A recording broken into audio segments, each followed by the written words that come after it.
Welcome back friends. आज मैं explain करने वाली हूँ मूवी सिंघम अगेन। कहानी की शुरुआत जम्मू कश्मीर से होती है, जहां हम सिंघम को देखते हैं। हमें पता चलता है कि उसका महाराष्ट्र पुलिस से ट्रांसफ़र हो चुका है और अब वो एसएसपी से एसओजी बन गया है। वहीं अब कमांड पोस्ट में आने के बाद सिंघम को स्पेशल कमांड फोर्स और एडवांस वेपन का एक्सेस मिल गया है और अब सिंघम की ड्यूटी थी कश्मीर से क्राइम को पूरी तरह से ख़त्म करना, क्योंकि यहाँ पर बहुत ज़्यादा क्राइम हो रहे थे और बच्चा बच्चा क्रिमिनल बन रहा था। खैर, अब इधर हमें सिंघम की वाइफ अवनी को दिखाया जाता है और उनका एक बेटा भी है जो कि अब बड़ा हो चुका है।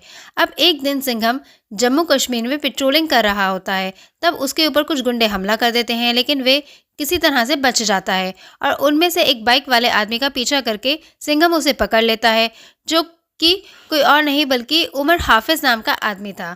और यहाँ पर इन दोनों में काफ़ी हाथापाई होती है। हालांकि सिंघम उसे जख्मी करके अरेस्ट कर लेता है। इसके बाद उमर हाफिज को एक जगह लाकर सिंघम उसे पूछताछ करने लगता है कि वो उसे क्यों मारना चाहता है। इस पर उमर हाफिज सिंघम से कहता है कि उसके साथी सिम्बा और सूर्यवंशी ने कुछ साल पहले एक मिशन में उसके परिवार के लोगों को जान से मार दिया था और इसीलिए वो उन सबको मारकर अपने परिवार की मौत का बदला लेगा। साथ ही वो सिंघम को धमकी भी देता है कि वो तो पकड़ा गया है, लेकिन कोई है जो उसकी मौत का कफन तैयार कर रहा है और वो उसे मारने ज़रूर आएगा, यहाँ तक कि वो तुम सबका काल बन जाएगा। इस पर सिंघम उसे कहता है कि वो उस काल को उसी कफन में लपेटकर जिंदा दफना देगा। खैर, अब इसके बाद हम देखते हैं कि सिंघम मिनिस्टर से मिलता है, तो मिनिस्टर सिंघम के काम से बहुत खुश होता है, क्योंकि सिंघम ने उमर हाफिज को अरेस्ट कर लिया था, जो कि सबसे बड़ा आतंकवादी था। अब मिनिस्टर सिंघम को बताता है कि उमर हाफिज श्रीलंका में ड्रग्स का धंधा करता है और वो ड्रग्स इंडिया में तमिलनाडु के जरिए सप्लाई करता है, जिससे आज पूरा देश परेशान है। इससे वो तो काफ़ी पैसा कमाता है और उसी पैसों से वो हथियार खरीद कर सप्लाई करता है। इसीलिए मिनिस्टर एक स्पेशल सेल बनाना चाहते हैं और ये सेल सिर्फ श्रीलंका में ऑपरेट करेगा और उसका हेड वो सिंघम को बनाना चाहते हैं। ये सुनकर तो सिंघम तुरंत तैयार हो जाता है और इस सेल का नाम मिनिस्टर शिवा स्क्वाड रखते हैं। अब मूवी हमें 2 साल के बाद का सीन दिखाया जाता है, जहाँ हम अवनी को देखते हैं, जो कि कल्चरल मिनिस्टर होती है। यहाँ पर अवनी और उसकी टीम ने मिलकर रामायण का प्रोग्राम रखा था, जहां ये लोग 9 दिन तक सभी को रामायण की पूरी कहानी बताने वाले थे। खैर, अब उधर सिंघम को खबर मिलती है कि साउथ में उमर हाफिज के 3 आदमी शरद रंगा और बिज्जू श्रीलंका से ड्रग्स सप्लाई करने के लिए इंडिया आए हुए हैं। अब ये इन्फॉर्मेशन मिलने के बाद सिंघम वहाँ की पुलिस को इन्फॉर्मेशन शक्ति को देते हैं, जिससे उन तीनों गुंडों को पकड़ने का ऑर्डर मिला था। तो शक्ति तुरंत जाकर उन तीनों गुंडों को अरेस्ट करके पुलिस स्टेशन ले आती है। अब यहाँ पर पुलिस स्टेशन में शरद शक्ति को घूस देने की कोशिश करता है और उसे कहता है कि अगर उसने इन तीनों को छोड़ दिया तो उसे इतना पैसा मिलेगा जिससे कि उसे पूरी ज़िंदगी कमाना नहीं पड़ेगा, और अगर उसने उन्हें नहीं छोड़ा तो उसकी पूरी पुलिस स्टेशन को आग लगा दी जाएगी।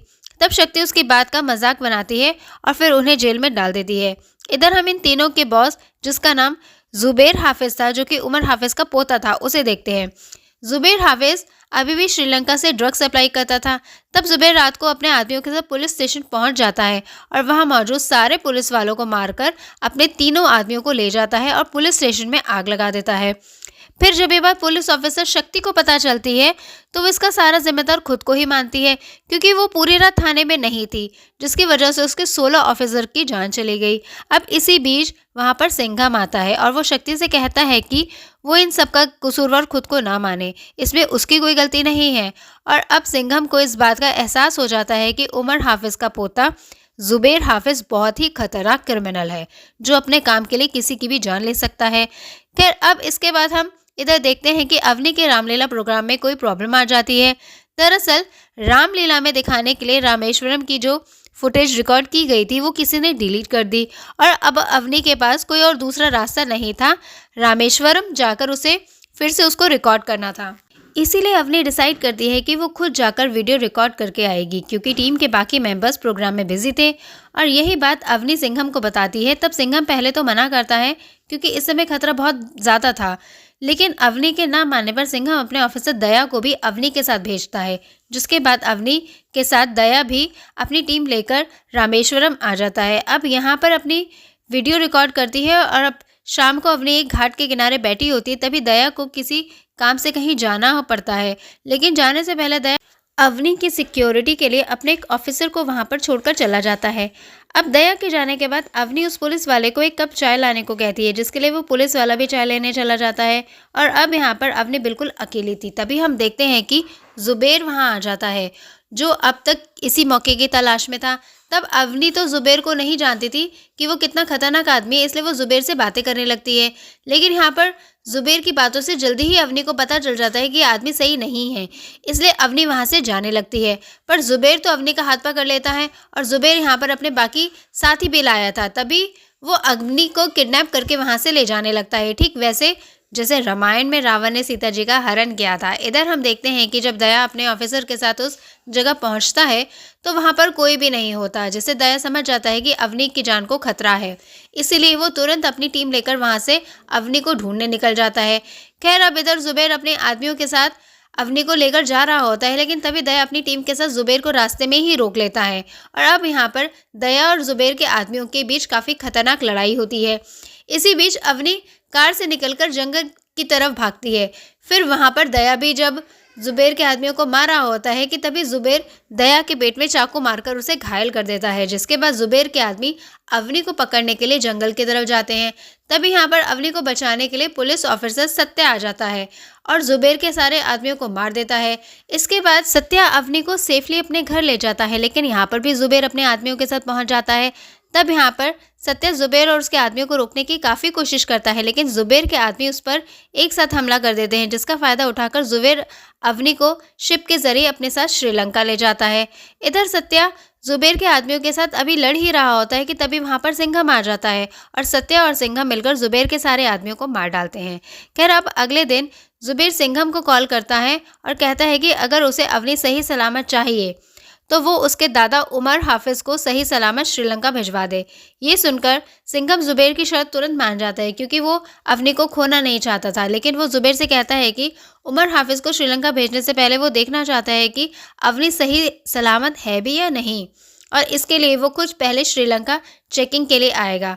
लेकिन जुबेर इसके लिए मना कर देता था कि यहाँ पर अगर वो आया तो यहाँ से ज़िंदा वापस नहीं जाएगा, क्योंकि सिंघम से उसका पुराना हिसाब किताब भी तो है। फिर वो कहता है कि तुम चाहो तो किसी और को श्रीलंका भेज सकते हो अवनी को चेक करने के लिए। अब सिंघम सोचने लगता है कि वो ऐसे में श्रीलंका किसे भेजेगा, और सिंघम के पास कोई और रास्ता नहीं था, इसलिए वो अपनी जगह सिम्बा को श्रीलंका जाने के लिए कहता है। साथ ही सिंघम सिम्बा को सारी बात बता देता है कि अब सिंघम की फैमिली की बात सुनकर सिम्बा श्रीलंका जाने के लिए रेडी हो जाता है, क्योंकि सिम्बा के लिए तो सिंघम उसका सबसे बड़ा आइडल था। फिर यहाँ पर सिंघम एक प्लान बनाता है कि कैसे सिंघम सिम्बा को फ्लाइट के जरिए श्रीलंका भेजेगा, लेकिन उसके पीछे पीछे वो भी श्रीलंका आएगा बिना जुबेर को खबर लगे। इसके बाद सिंघम सीधा मिनिस्टर से मिलने के लिए जाता है और उन्हें सारी बात बताता है। साथ ही सिंघम मिनिस्टर से कुछ स्पेशल टीम फोर्स मांगता है ताकि वो स्पेशल टीम फोर्स उनके साथ श्रीलंका जाए। तब मिनिस्टर सिंघम से कहता है कि इन सब के लिए पहले उन्हें गवर्नमेंट से परमिशन लेनी होगी, लेकिन सिंघम इसके लिए मिनिस्टर से मना कर देता है और वो मिनिस्टर से कहता है कि जुबेर बहुत चालाक है, अगर उसे इस बारे में हमने परमिशन ली तो उसे ज़रूर पता चल जाएगा कि वो लोग स्पेशल टीम के साथ श्रीलंका आ रहे हैं। अब ये सुनकर मिनिस्टर उसे स्पेशल टीम फोर्स श्रीलंका ले जाने की परमिशन खुद ही दे देता है। खैर, अब इधर हम देखते हैं कि जुबेर अवनी के पास आता है और उसे कहता है कि उन्होंने रामायण का प्रोग्राम वहाँ बहुत अच्छा किया था, जहाँ पर एक रावण को मारने के लिए राम है, लक्ष्मण है, सुग्रीव है और यहाँ तक कि जटायु भी है, लेकिन फिर भी रावण उन सब पर भारी है और इस बार रामायण में रावण जीतेगा, राम नहीं। इस पर अवनी जुबेर से कहती है कि रामायण जितनी बार भी लिखी जाएगी जीत हमेशा राम की होगी। ये सुनकर जुबेर अवनी से कहता है कि ये कलयुग है और इस बार रावण ही जीतेगा। ये बोलकर जुबेर वहाँ से चला जाता है। खैर, अब इधर हम देखते हैं कि सिम्बा श्रीलंका पहुंच गया है, जहां पर जुबेर के लोग सीधा गाड़ी में बैठकर जुबेर के पास ले आते हैं। अब यहाँ पर सिम्बा अवनी से मिलता है और उसे सही सलामत हाल में देखता है। अब इसके बाद सिम्बा जुबेर के पास आता है और कहता है कि पिछली बार सिंघम ने तेरे पूरे परिवार को मार दिया था, लेकिन तू बच गया, लेकिन इस बार सिंघम तुझे भी मार देगा और तेरे साथियों को भी, और तुझे पता भी नहीं है कि थोड़ी ही देर में तेरे साथ क्या होने वाला है। इस पर जुबेर उसे कहता है कि क्या सिंघम तुझे यहाँ बचाने यहाँ आने वाला है? उसकी हिम्मत नहीं है यहाँ आने की, वो भी मेरे सामने। इस पर सिम्बा कहता है कि सिंघम आने नहीं वाला, बल्कि वो यहाँ पर आ चुका है, और सिम्बा जुबेर के आदमियों को गेट खोलने के लिए कहता है। तब गेट खोलने पर वहाँ पर सिंघम नहीं आता और ये देखकर सिम्बा डर जाता है और अपनी जान बचाकर वहाँ से भागने लगता है। तब ये देखकर जुबेर के आदमी भी उस पर अटैक कर देते हैं। तो सिम्बा जैसे ही अपनी जान बचाता है और जुबेर के आदमी भी उसका पीछा करते हैं, तब सिम्बा अपनी जान बचाने के लिए पास ही एक शादी में चला जाता है, लेकिन ज़ुबैर के आदमी वहाँ पर भी पहुँच जाते हैं। अब जैसे ज़ुबैर के आदमी सिम्बा को मारने वाले होते हैं कि तभी वहाँ पर सिंघम पहुँच जाता है और यहाँ पर दोनों मिलकर ज़ुबैर के आदमियों को मार डालते हैं। इसके बाद सिम्बा और सिंघम अवनी को बचाने के लिए ज़ुबैर के अड्डे की तरफ निकल पड़ते हैं, लेकिन तभी सिंघम देखता है कि रास्ते में ज़ुबैर अपने आदमियों के साथ अवनी को लिए खड़ा है, जिसके बाद ज़ुबैर के आदमी सिंघम और सिम्बा को पकड़ लेते हैं और फिर इन सबको अपने अड्डे पर ले आते हैं।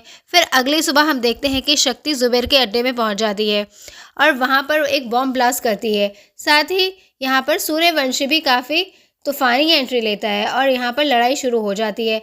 तब सभी लोग मिलकर ज़ुबैर के आदमियों को मार गिराते हैं और फिर सिंघम ज़ुबैर को बहुत बुरी तरह से पीटकर उसे अरेस्ट कर लेता है और जो प्लेन उमर हाफिज़ को लेकर श्रीलंका आ रहा था उसे वापस इंडिया भेज दिया जाता है।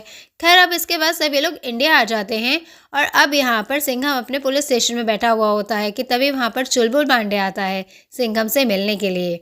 यहीं पर ये मूवी ख़त्म होती है।